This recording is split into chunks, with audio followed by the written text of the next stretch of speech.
did you not do in the first game against Tennessee that you need to do on Saturday? I think we've grown since then. The level of physicality in that game was unbelievable. Josiah James, who plays the 4 for them, was a point guard out of high school. So I think, he gave them another facilitator, another perimeter player. I think we've been able to identify that a little bit. But I just think the overall physicality, intensity of that game, we had not been in that type of game at that point. And we learned a lot from that first encounter. There really aren't any easy games in this conference, but is it nice to go into the postseason off a game like this where you're getting the already conference champion and you're going to get a tough test going into those games? Well, I just think, we're taking one game at a time. Obviously, we're excited about the opportunity to play against one of the best teams in the country who happens to be in our league. It's going to be an electric atmosphere. Last game of the year, they'll be fired up. We'll be fired up. As we mentioned earlier, we've learned a lot since the first time we played them. So we're excited. We're excited to see what happens. I'm sure the guys on the team might not care as much as the coaches, but I assume you guys kind of know the importance of getting a win and maybe securing a double bye for the tournament. Yeah, for us, it's just the next opportunity. Obviously, if we win the game, the double bye is a byproduct of that. But for us, it's just simply, let's compete. Let's see who we are. Let's see how we measure up against one of the better teams in the country on the road. So we want to play well. We want to win the game so we can have some momentum going into the SEC and obviously into the NCAA tournament. And you brought up momentum just then. 4 wins in a row. It's the first time since, back in the fall since you guys were able to do that. So kind of what's been different these last 4 games? What have you seen and how's everyone feeling heading into I think the biggest thing for the most part, other than Trey Mitchell, we've been healthy. So we've had depth, which we've not had throughout the year. Some guys get healthy, other guys get hurt. During that stretch, for the most part, we've had everyone. I think since January, our freshmen are starting to turn the corner. They're super talented, as you guys are fully aware of, but they're learning from every game that we play, hence the Tennessee game. Prior to that game, they didn't really understand the level of physicality. So we've gotten better. We understand how to close games out a little bit better. We understand how to win on the road a little bit better. And we understand the level of physicality when you play against a team like Tennessee. So I think that contributes to the streak. We're just growing and getting better as the year goes on. This 4-game winning streak's also coincided with a really good run of play from Big Z. I think he's averaged 20 minutes per game across this streak. Just what has allowed him to get on the court so much and be so effective in these recent games? He's worked, he's earned it. He's really worked hard in practice. It's taken him some time to catch up. He's a talented young man, but he was behind. Physically he was out of shape.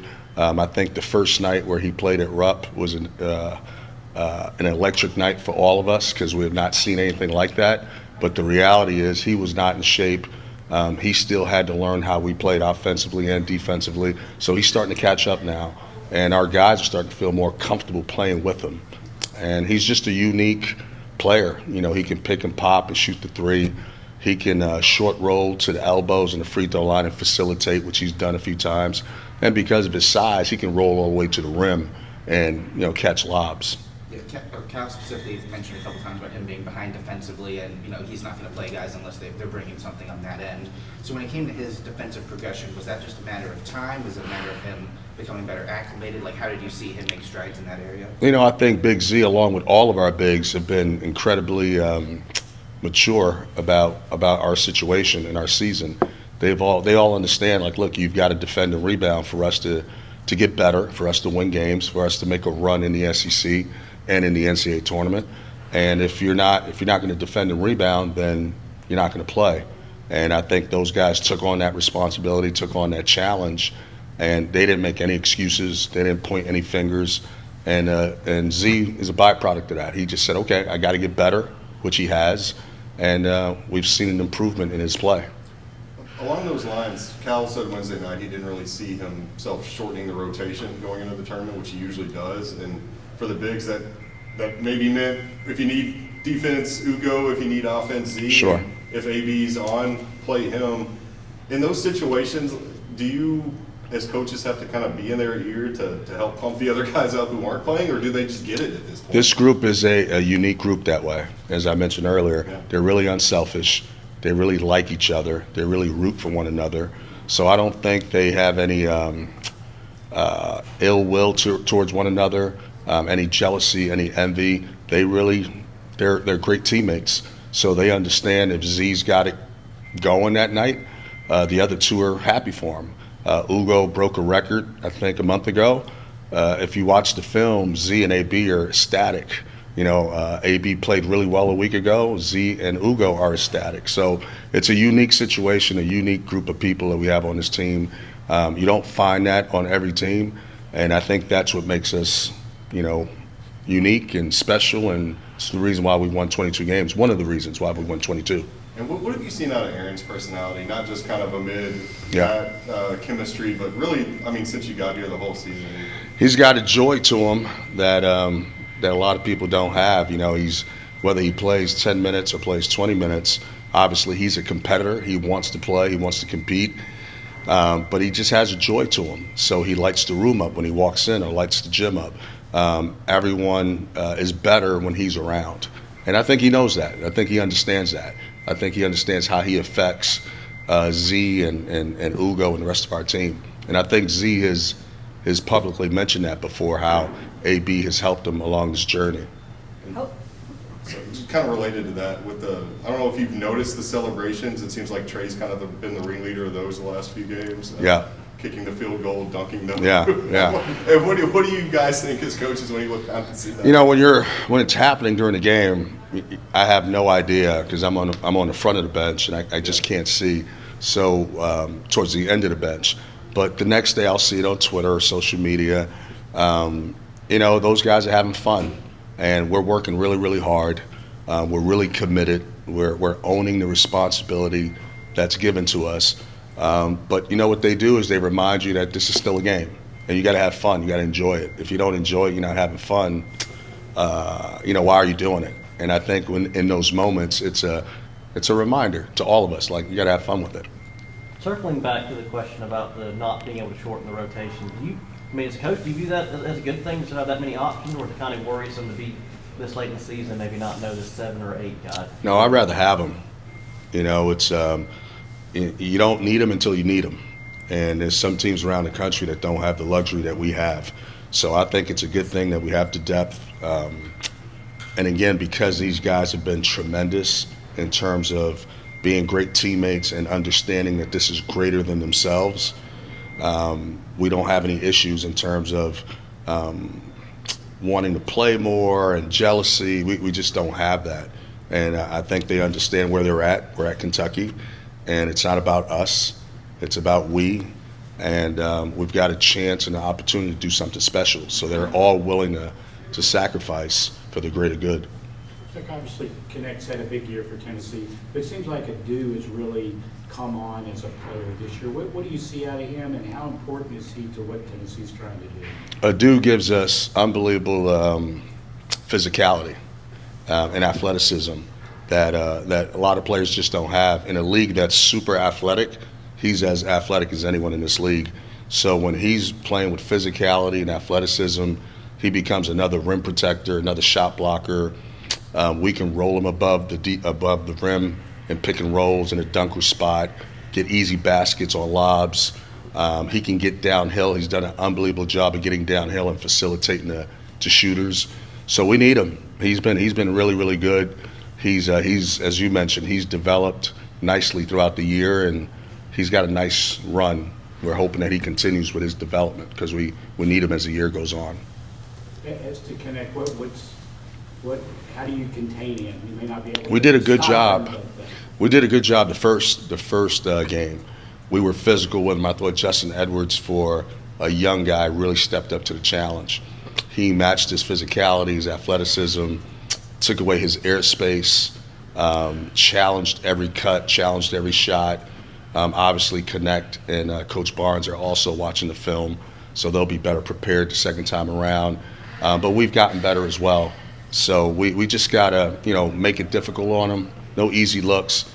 If you give him easy looks, he's just too good. He's got size, athleticism, length, and he's got skill. He can shoot the ball beyond the three. So find him in transition, make it really hard, physical in the half court, and then no second and third opportunities, because he does do a really good job of going to the offensive glass.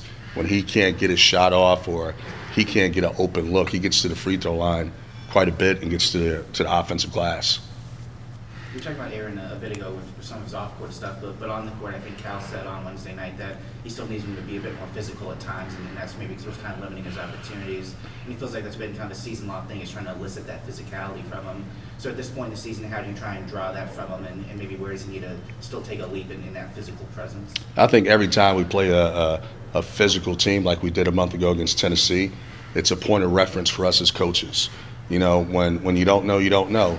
So as we're talking to Aaron and all the other guys on our team about physicality, intensity, we could talk to them until we're blue in the face. They've got to experience it. I think Aaron now, as the season has wound down, he's got a better feel for what it means to be physical in the SEC, what it means to be a little bit more challenging at the rim in the SEC. So there's a point of reference, and I think he understands that, and he's gotten better. He's got to continue to get better, but you can clearly see there's moments where you can see his talent and you can see how he can impact our program in a positive way. So we're excited about his development as well. Going back to Knecht, you all did pretty well on him the first time around, but you had Zakai Ziegler and Josiah Jordan-James had big games. What have you seen over or since that game on defense that allows you to think that you can limit those guys and Knecht going into this game?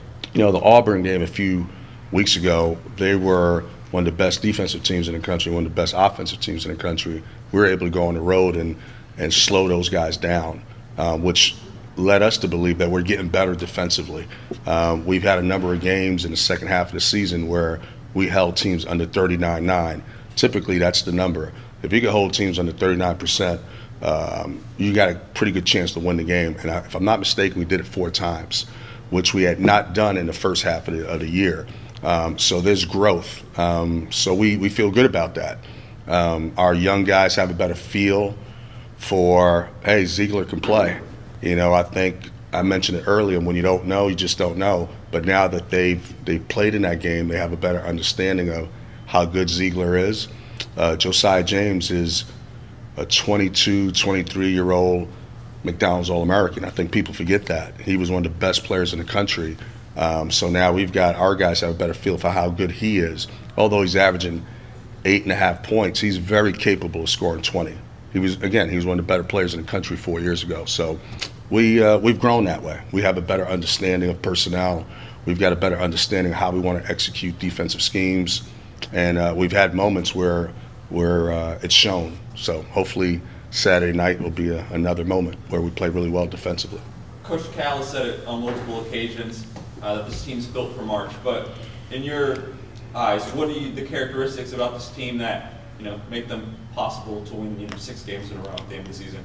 They're connected. Someone mentioned earlier, end of the bench having fun. That's a sign of guys liking each other. They want to be around each other.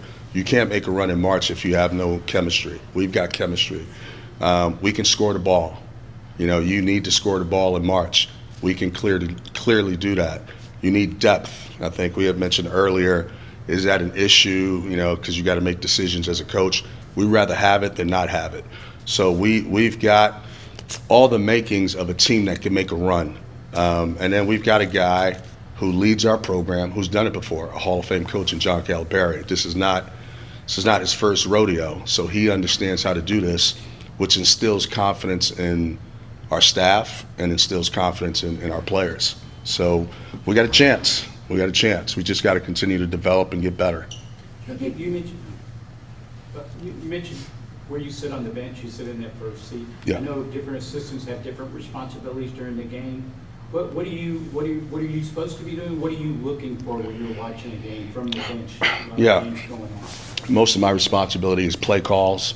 We're trying to see what the opposing team is trying to call, so I can identify it, or we can identify it quick enough so we can relay it to Reed or Rob or DJ, so that we can sniff out the action, whether it's a cross screen, a down screen, roll and replace action, trying to isolate, connect. we try to identify that as quickly as we can, relay the message to our guys so they can be better prepared. I'm responsible for fouls, who has fouls. Really, it's all situational. Do we have a foul to give at the end of the game? Do we want a foul being up 3? Possession arrow. We got 1 timeout left. The possession arrow is ours. Do not call a timeout. Fight for the ball. So everything, most of my responsibility is situational throughout the game. We're talking about that, about the play calls. I've heard both Tom Leach and Jack Gibbons say when they go to practice, they see you guys work on things defensively, but it doesn't always translate to the game. Sure. They get in the heat of the game and maybe they forget or don't execute like they're supposed to. Do you see improvement in that area, especially among the freshmen? Absolutely, yeah, without a doubt. And again, evidence is in numbers. First half of the season, we had not stopped anyone defensively in terms of field goal percentage defense. The second half of the season, we've had 4 or 5 games where we've held teams under 39%. And, Auburn, pretty good offensive team, and we did it on the road. So it's working. It's we needed to continue to improve. When you're dealing with young people, it's not as easy as we would want it to be, but there's certainly improvement. There's no doubt about that. As you round out the end of the season and head into the postseason, how important are guys like Antonio and Trey, not only on the court, but to kind of mentor these younger guys? They've never played in a postseason before, SEC tournament, Sure. Single elimination games, just to keep them kind of even keel as you guys head through it. No, it's a great question. It's those guys give us a composure that's necessary in the postseason. They give us a maturity that's necessary in the postseason. But at the same time, as you guys mentioned earlier, they're not rigid. Antonio and Trey understand how to have fun with these guys. Our young guys also understand that these guys are about business, and it's a good mix. And it's hard to explain unless you're there every day, but we certainly need their leadership. Without Antonio, who, in my opinion, is one of the best guards in the country, Trey Mitchell's been one of the best transfers in the country. Without their leadership, I don't know if we would be in the situation we're in today.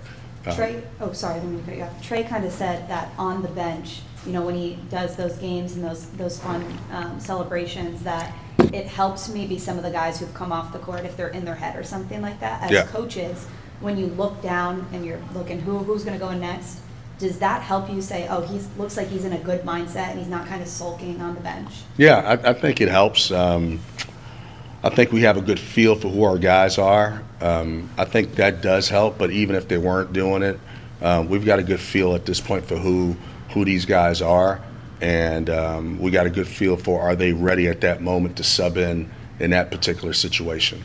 But I think it does help. I think that's where Trey is incredibly valuable. He's great on the court.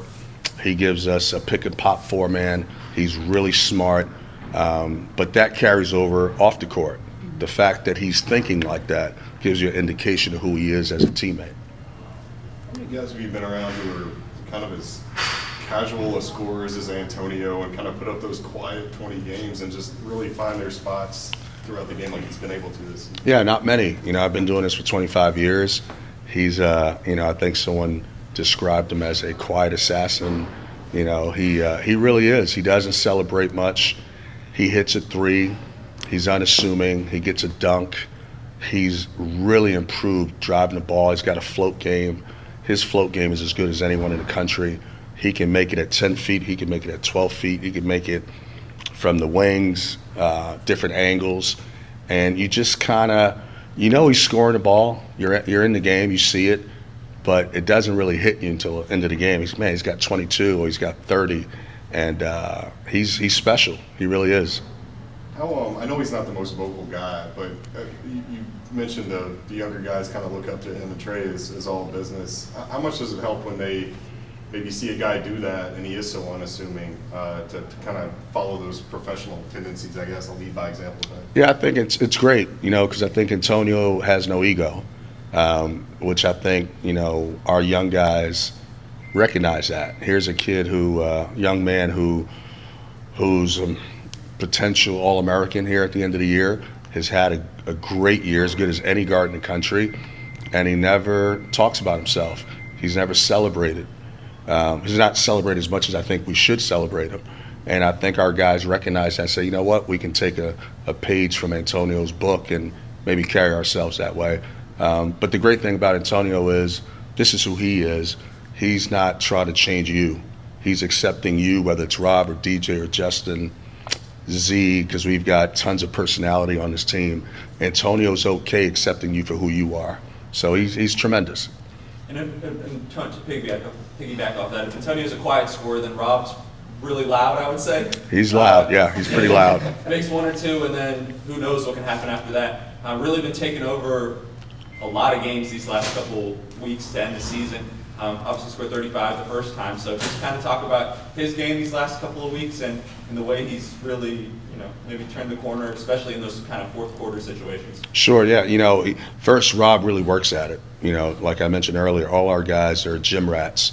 He's in the gym constantly. Before practice, after practice, on the weekends, he's working on his craft. That being said, he has a unique skill set that not many people have. At 6'2", he just knows how to score the ball. He understands angles. He understands timing. He can disrupt your defensive timing, and he's just unbelievable. He's as dynamic of a player I've been around in 25 years. And, I've been around Derrick Rose. I've been around some really good players. He can score the ball as well as anyone. And he's got an inner confidence that he shares with the world. And he's just incredible. He really is. And he's gotten better. He's starting to be a facilitator. He's starting to find people. I think the last few games, him and Z have had a nice rhythm, side pick and roll, lob dunks.